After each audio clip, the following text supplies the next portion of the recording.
Assalamualaikum warahmatullahi wabarakatuh.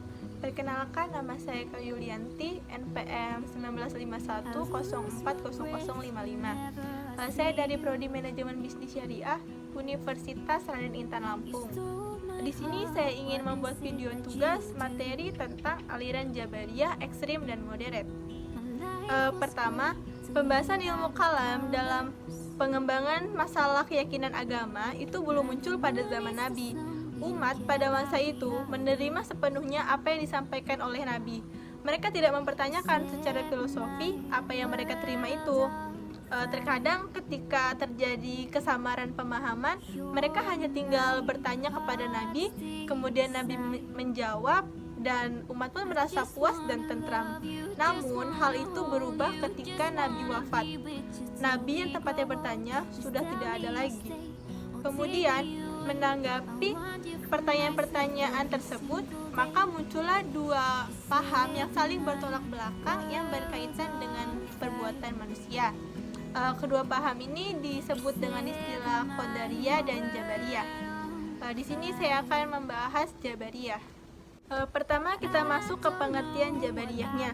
Jabariyah berasal dari kata bahasa Arab jabara yang berarti alzamahu bi fi'li, yaitu berkewajiban atau terpaksa terhadap pekerjaannya. Sesungguhnya manusia itu tidak mempunyai kemampuan atau kebebasan untuk melakukan sesuatu atau meninggalkan suatu perbuatan. Sebaliknya, mereka terpaksa melakukan kehendak atau perbuatannya itu sebagaimana yang telah ditetapkan Tuhan sejak zaman azali. Dalam filsafat barat, aliran ini juga disebut dengan fatalisme atau predestination. Paham Jabariyah ini berpendapat bahwa qada dan qadar Tuhanlah yang berlaku bagi segenap alam semesta ini, tidaklah memberi ruang atau peluang bagi manusia untuk melakukan kehendak atau melakukan perbuatan menurut kehendaknya. Paham ini menganggap semua takdir itu dari Allah. Oleh karena itu, menurut mereka, seseorang menjadi muslim atau kafir itu adalah atas kehendak Allah. Selanjutnya, Jabariyah terbagi atas dua kelompok utama, yaitu yang pertama, Jabariyah murni atau yang biasa disebut dengan ekstrim, yang dibawa oleh Jaham bin Afwan. Paham fatalisme ini beranggapan bahwa perbuatan-perbuatan itu diciptakan Tuhan di dalam diri manusia tanpa ada kaitannya sedikit pun dengan manusia. Tidak ada kekuasaan, kemauan, dan pilihan baginya. Sebenarnya, manusia sama sekali tidak mampu berbuat apa-apa dan tidak memiliki daya untuk berbuat.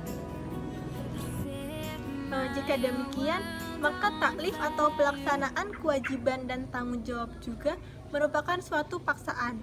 Dengan kata lain, misalnya jika seseorang mencuri atau meminum khamr, maka itu bukanlah atas kehendaknya, tetapi timbul karena adanya qada dan qadar Tuhan yang menghendaki untuk berbuat demikian. Yang kedua adalah Jabariyah moderat yang dibawa oleh Al-Husain bin Muhammad Al-Najjar. Dia mengatakan bahwa Allah berkehendak, artinya bahwa dia tidak terpaksa atau dipaksa. Paham ini juga dibawakan oleh Dirar bin Amru ketika dia mengatakan bahwa perbuatan-perbuatan manusia pada hakikatnya diciptakan oleh Allah, dari manusia juga pada hakikatnya memiliki bagian untuk mewujudkan perbuatannya. Dengan demikian, menurutnya bisa saja sebuah tindakan dilakukan karena oleh keduanya.